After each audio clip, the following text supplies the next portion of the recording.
Hi there, twins and teens. Welcome back to another episode of Adolescents by Adolescents. I am your host, Nadu. Last time, we kicked off our conversation about the exciting journey to 2016. We shared our thoughts, experiences, and what the big one is means for us. So, what did you learn in part 1? We'd love to hear from you. Please drop your comments. Today, we'll be continuing that conversation and we will be diving even more deeper into the lessons picked along the way. And guess what? We have some amazing guests joining us back to share these lessons. Hi, Sharon. Hi. Hello, Neka. How are you doing? How are you okay, let's jump right in. Yes. So now, Sharon, Hi, Nadu. how was your weekend? Oh my gosh. We're just starting the weekend, so I'm hoping it will be good. Okay. Yeah. Okay. So now, my question goes to you. How did your friendship change as you got older? And what's one thing that you learned about maintaining friendship? Okay. Alright. Okay. How did my friendship change as I grew older? Yes. Okay, first of all, I want to say, as I grew up as an only child, so friendships to me are very sacred. Because I didn't have biological siblings, I automatically had to learn how to make siblings out of the people around me. So from a very young age, I was very dependent on friends. Now, when you're dependent on something, that means that sometimes, things will not go in your favor. So I had situations with friends and blah blah blah. But growing up, friendships have to change because sometimes you grow out of friendships. Yes. You get like the person as children, we don't see differences amongst ourselves. We go out to all play. It doesn't matter if you're a Muslim or you're a Christian or you believe in this or you believe in that. We all just are together and we go out to play. But as you grow older, you're discovering who you are.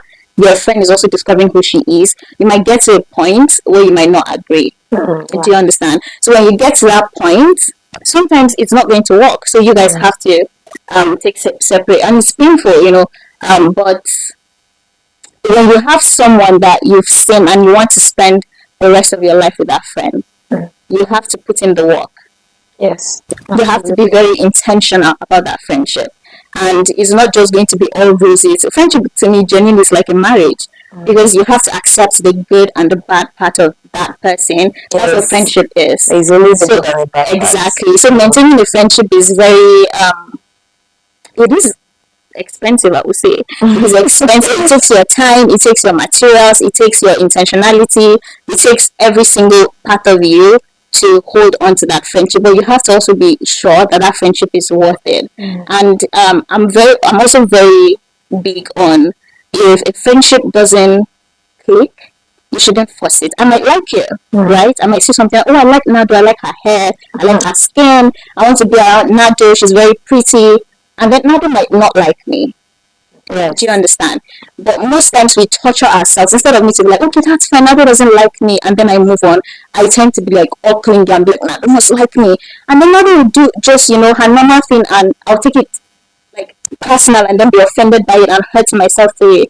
So we get to a part in, especially when you're growing up, you have to understand that it's not every single person that you grew up with as friends that you have to end up with as friends. We haven't even met half of the people that will love us. Have you heard that thing before? Yeah. So like you shouldn't like waste all of yourself in that friend. I'm not saying you should beef that person or fight that person. I'm just saying you also have to leave friendship. While it's a beautiful thing, it can also be very torturous. So you have to know when to let go of a friendship. But if it's worth it, put in the work, honestly. Put in the work. I love my friends so much. I'm obsessed with my friends. So yeah, but it takes a lot of work. That's how you maintain friendship. You maintain friendship with so much hard work. Wow. Yeah. All right.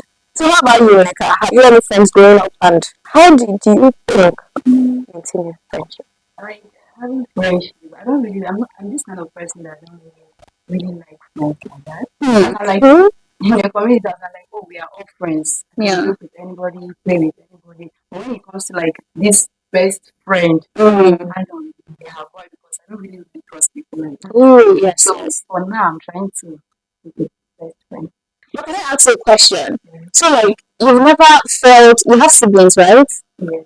And you have good friendship with your siblings. Yes. So you don't see the need to have like just someone that close that you can share life with. Yeah.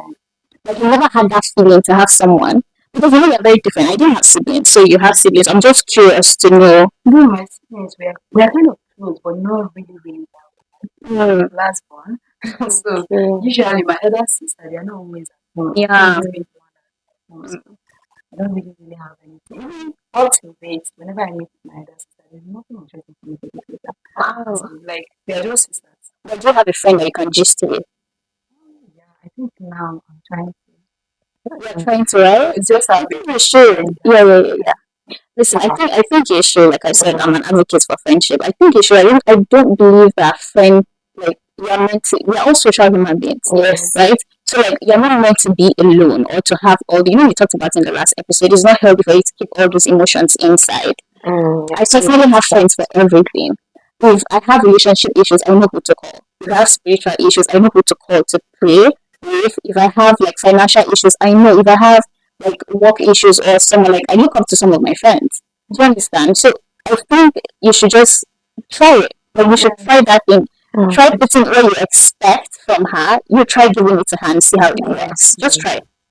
So now I'm curious. How did you handle conflicts with your parents or guidance? Okay, that's a very tough question, by the way. But my mom, actually, my parents in particular, I've never had any conflict with her. Okay. But my guardian, I have. So most of the times when this happens, Mm. you know, there's this I normally do when I was younger. When my guardians are shouting at me, then I did something wrong. I feel like I'm not apologizing at that moment. I'm like waiting for to give them some minutes. Yeah. But to them, it's really so annoying. Yes. Yes. So my auntie has to keep on pushing me that when someone is shouting, I try to just say sorry. Even though, but most of the time, what pisses me off the most is that when you're trying to say that sorry, they'll be like, sorry for yourself. I'm like, oh, that shows my sorry really means, it not really means anything. So I just keep sorry to myself and I'll be like, look, if I now go to her to go and apologize, she'll be like, I'm talking instead of you to say sorry. Mm. You do not say anything. I say, Yeah. I'm trying to say sorry, but then you say, keep that to yourself. Mm. So since from that time that she was complaining about it, I learned to adopt this that whenever I see her that is like shouting at you, whether you are fault or not, she just learn how to say sorry at that moment. Even if you are going to meet that person, you should say sorry. So, Yeah, that's great. yeah. Absolutely. So now, who has been your biggest role model in life and what lessons did they teach I have to really love you. But the mom is my biggest. Yeah. I learned a lot from her. Even though I didn't stay longer, like I feel like 8 years with her before she died. But I learned a lot. And again, I have this role model, Formula and Kuti. you? I so much love her. Mm. No, I don't really know the story of Formula, but not the day I went like to watch a movie about the story, everything behind Formula. Like I love her confidence as a lady, the way she's standing for her rights, she's standing for her truth. Irrespective that these days, like in the community, they believe that men are the one that have power over everything. So since what she's standing for her rights. So I love every energy that is in Yeah. her. Mm. So how about you, Sha? Okay. I have different role models for everything. When you grow up, you're going to say. Absolutely. But my favorite one that I think I would share on this platform is my grandmother. Mm. And my grandmother practically, raised me. And it's one of the reasons why, while I have my own issues growing up in an African home, because we all have traumas from growing up. Yeah. African home is a very special thing. But she's one of the reasons why I don't have much of the negativity that it's very rampant, like growing up in that environment. But I think what she taught me is kindness, and it's hard. I know it's very easy to say, "Oh, be kind," but it's hard because I've seen my grandma be kind to even people that don't even deserve it at that moment. But she's very persistent in that kindness, and I see how it has formed not even to the people. Being kind to people changes them and stuff like that. But I've seen the effects on her. My grandma is a very happy person. Like you see my grandma, you see light, and it's that's who I want to be. I want to be really kind to people, regardless of our differences, regardless of our stages. Like I just want to learn how to be kind, regardless of everything. So that's what I learned from my grandma. What's one thing you wish you knew about seeking help before you actually told Okay. Seeking help. Okay, you know what? Fuck shit. Let's just go do. Okay, so seeking help. Well, how old are you again? 18, right? Yeah. Okay.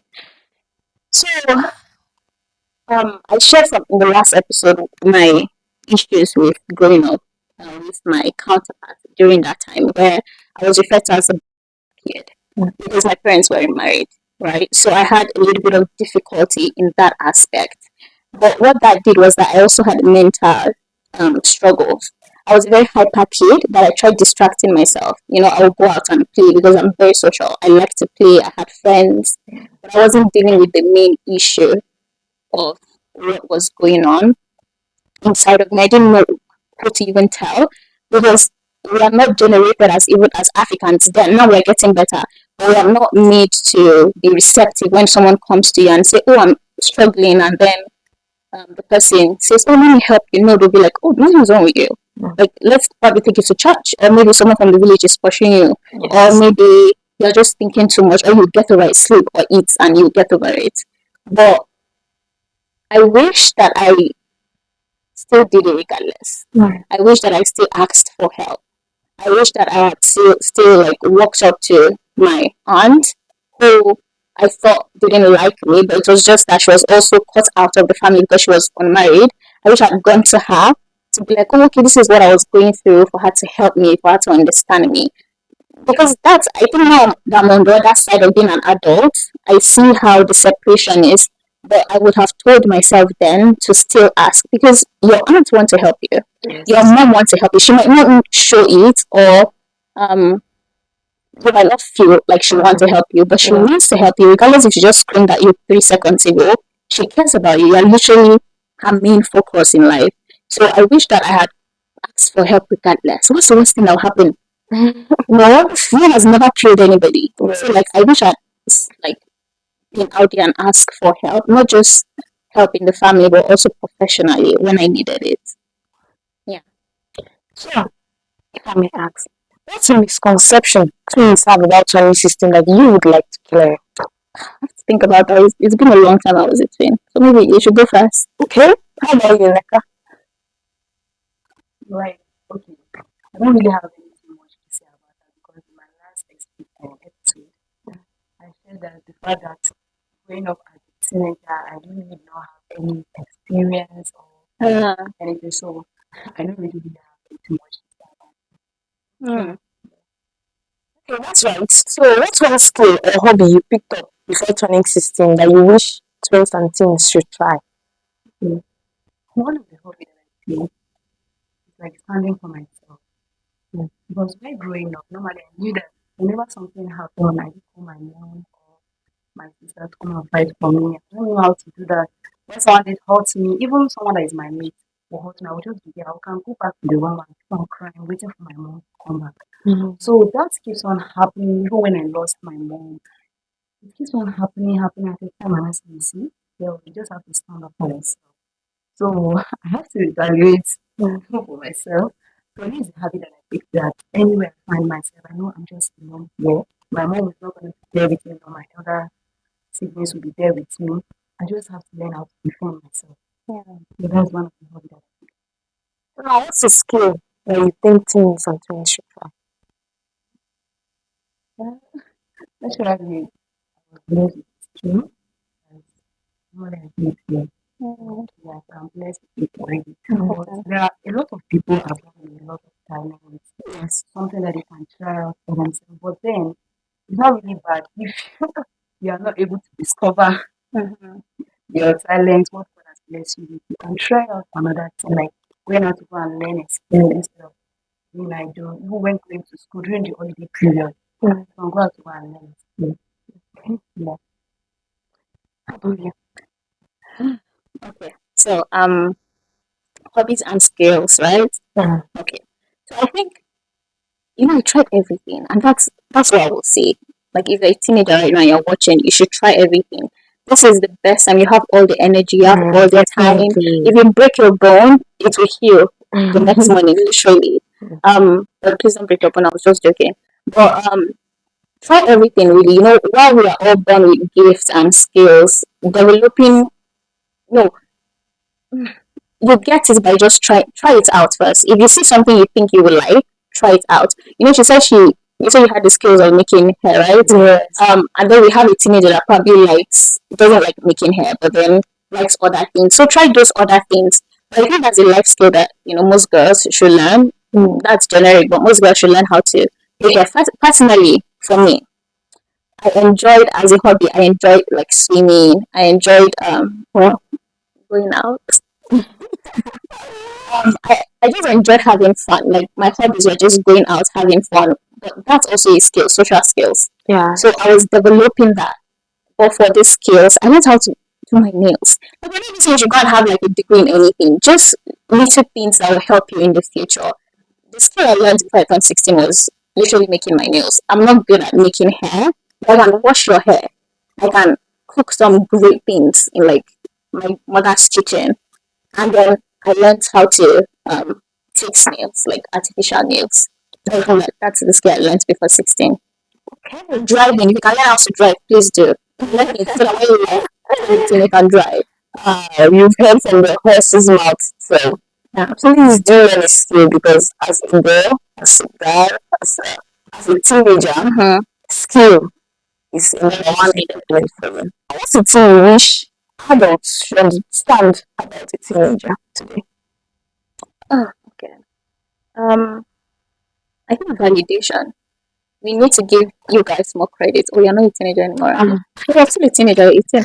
I think we need to give tell you guys more often that your emotions are valid, how you feel is valid, you are not a child. Because I think most times, we try to protect, and that overprotection sometimes, comes off as being too much or not allowing a child to spread the wings. But I think we need to learn how to trust teenagers more. We need to learn how to, when you say, "Mom, I don't want to talk," not in a disrespectful way. We need to like say, "Okay, that's valid. She doesn't want to talk right now," and then we let you be. And I think we're actually doing better now compared to when I grew up.